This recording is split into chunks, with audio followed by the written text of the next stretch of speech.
परमात्मा राम का प्राकट्य होता है और श्री अवध में मंगल गीत गाए गए, बधाइयां हुई, समय अनुसार नामकरण संस्कार हुआ परमात्मा का।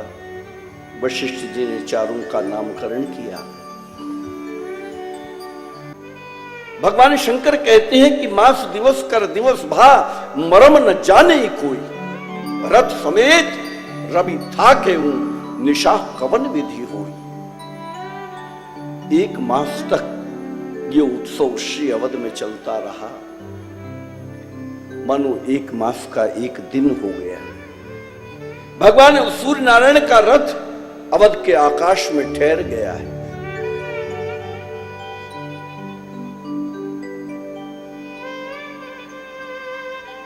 भगवान शंकर कहते हैं, उमा तुम्हारी मति रामचरण में दृढ़ देखी ना मैंने, तो एक ऐसा भेद, एक ऐसी चोरी जो आज तक किसी को कही नहीं है, वो भी तुम्हें कहूंगा। भगवती उमा ने कहा कि बाबा आपने कोई, बोले हाँ एक चोरी है, एक भेद है। क्या? बोले जन्मोत्सव में ना मैं भी गया था श्री अवध। उमा जी ने कहा कि आप अकेले? बोले नहीं, अकेला नहीं, भुशुंडी भी मेरे साथ गए थे। उमा, मैं और भुशुंडी जब श्री अवध में प्रवेश किए तो भुशुंडी ने कहा कि बाबा अपना रूप बदल लो, यदि इस रूप में गए ना तो भेद खुल जाए। उमा, हमने सरयू में स्नान किया और मैं तो एक बूढ़ा ब्राह्मण बना और भुशुंडी मेरा शिष्य बना, एक छोटा सा बालक। और हमने श्री अवध में प्रवेश किया। श्री अवध में तो पंक्तियां लगी हैं, जिसे दर्शन करना हो रामलला का, वो पंक्ति में खड़ा हो जाए तो उसे चलना नहीं होता था। उमा, धक्का लगते लगते लगते लगते व्यक्ति आगे तक पहुंचता था,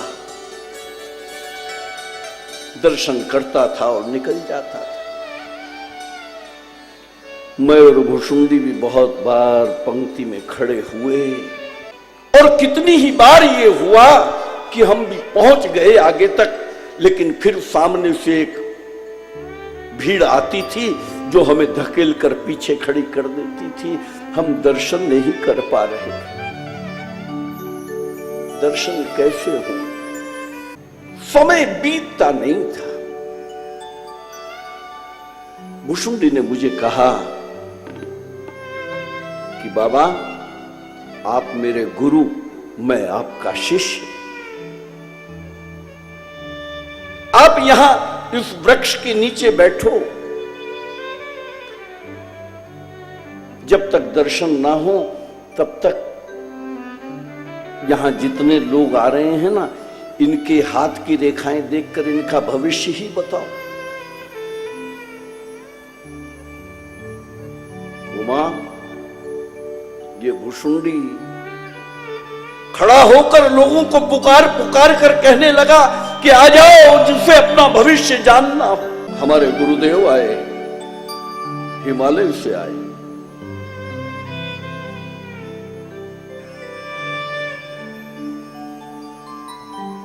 और उमा,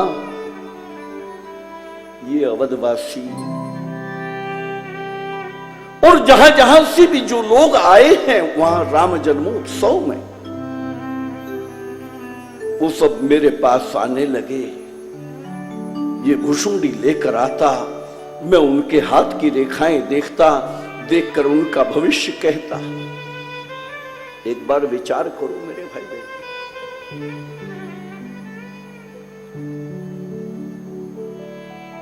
कि जिनका हाथ अपने हाथ में लेकर भगवान शंकर स्वयं उनके भविष्य का कथन करता हो, उन जीवों के भाग्य की कौन सराहना करे।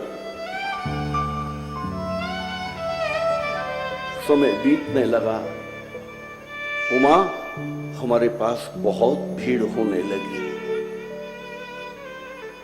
और भुशुंडी जी पुकार पुकार कर लोगों को लाते हैं।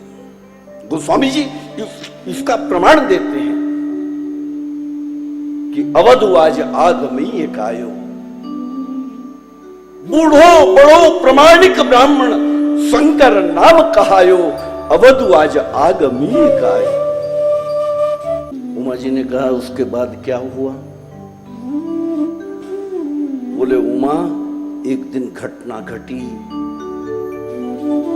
राजमहल में राम लला रुदन करने लगा, राम रोने लगे। बहुत से वैद्यों को बुलाया गया, राजवैद्य आए, उपचार किया, लेकिन बात बनी नहीं। मां को लगा कि मेरे लाला को नजर लग गई, कोई बला है इसके ऊपर, इसलिए झाड़ फूक करने वालों को बुलाया गया, ओझा आए, लेकिन राम लला का रुदन बंद नहीं होता। उमा राजभवन से ना एक दासी आई और मैं तो किसी के हस्तरेखाएं देखता था बैठा हुआ, और ये भुशुंडी थोड़ी दूर पर खड़े होकर लोगों को पुकार पुकार कर मेरे पास ला रहा था। उस दासी ने आकर भुशुंडी से कहा कि क्यों तुम्हारे गुरुजी केवल हाथ की रेखाएं देखते हैं या कुछ झाड़ फूक भी जानते हैं? बोले उमा मैंने सुना, और मैं कुछ बोलता उससे पहले भुशुंडी ने उत्तर दिया कि हमारे गुरुजी का मुख्य कार्य तो झाड़ फूक करना ही है, ये तो पार्ट टाइम जॉब है, ऐसे ही कर लेते हैं हाथ की रेखाएं।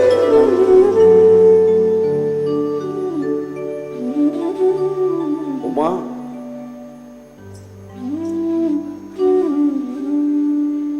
मुझे और भुशुंडी को वो दासी राजभवन के द्वार तक ले गई।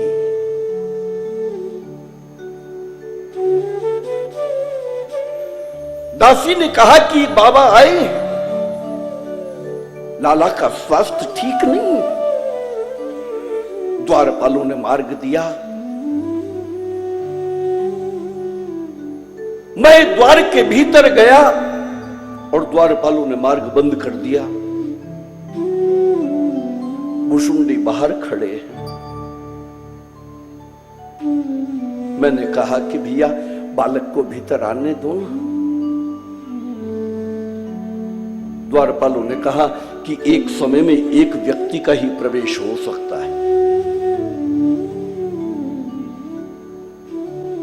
भुशुंडी देखते हैं भगवान शंकर की ओर कि बाबा योजना तो मैंने बनाई थी, और आप भवन के भीतर और मैं बाहर, आप करो कृपा। भगवान शंकर ने कहा कि भैया ये बालक मेरे साथ है, इसे भीतर आ जाने दो। द्वारपालों ने कहा कि उपचार तुम करोगे या बालक करेगा? तुम जाओ।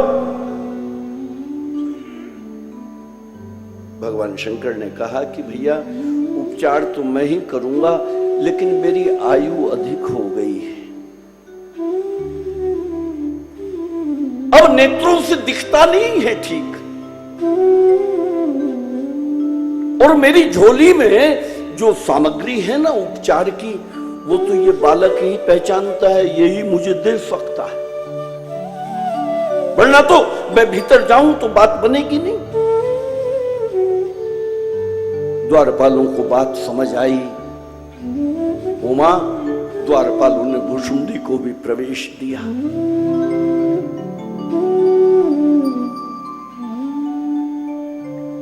आए हैं राजभवन में।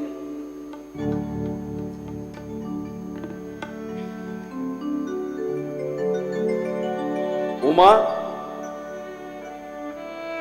हमें और भुशुंडी को लाकर राजभवन में खड़ा किया गया और उसी समय मां कौशल्या परमात्मा श्री राम का वो बाल रूप लेकर जिसका मैं इष्ट करता हूं, बंदऊ बाल रूप सोई रामू, रोते हुए राघव को लेकर, राम को लेकर जब मां कौशल्या उस भवन में आई,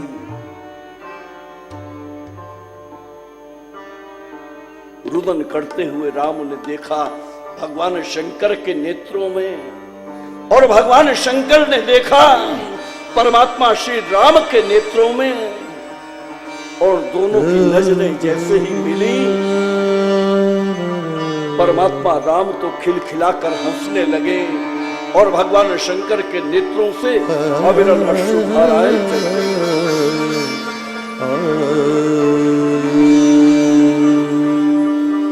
मां ने देखा वो दृश्य,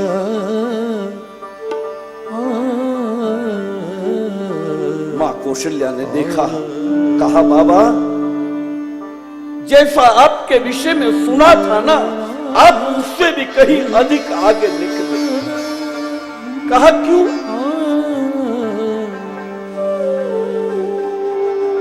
बाबा कितने राजवैद्य आए, कितने झाड़ फूंक करने वाले आए, कितने उपचार हुए, लेकिन कोई भी लाभ हुआ नहीं मेरे लाला को। और आप आए ना, आपने कृपा की, आप आए तो देखो मेरा लाला हंसने लगा है। और मां को लगता है कि मेरे लाला को जो नजर लग गई थी, जो बला थी ना इसके ऊपर, वो इस बाबा ने अपने ऊपर ले ली है, इसलिए मेरा लाला हंसता है, ये बाबा रोता है। भगवान शंकर ने कहा मां अभी तो मैं आया हूं, ये तो मेरे आने का प्रभाव है। यदि तेरे लाला को तू एक बार मेरी गोद में दे देना तो मैं इसे ऐसा कर दूं कि जीवन भर कभी रोएगा ही नहीं। और मां कौशल्या ने वो परमात्मा श्री राम का बाल रूप, जिसका इष्ट मेरा महाकाल करता है, वो परमात्मा का बाल स्वरूप भगवान शंकर की गोद में दिया। और जैसे ही भगवान शंकर की गोद में परमात्मा श्री राम आए हैं, भगवान शंकर की तो समाधि लगने लगी है। बोलो बुद्धि अहंकार चित्तारिनाहम न च श्रोत्र जिह्वे न चक्षुः, मानो इष्ट और साधक एक रूप होने लगे। भुशुंडी ने देखा ये बाबा तो समाधि में जा रहे। भुशुंडी ने हाथ पकड़ कर हिलाया, अरे बाबा समाधि उमाधि का चक्कर मत फैलाओ, वेद खुल जाए, पकड़े जाए। माँ को लगा कि बाबा तो हस्त रेखाएं भी देखते हैं। कहा बाबा हमने सुना है कि आप हाथ की रेखा भी देखते हो।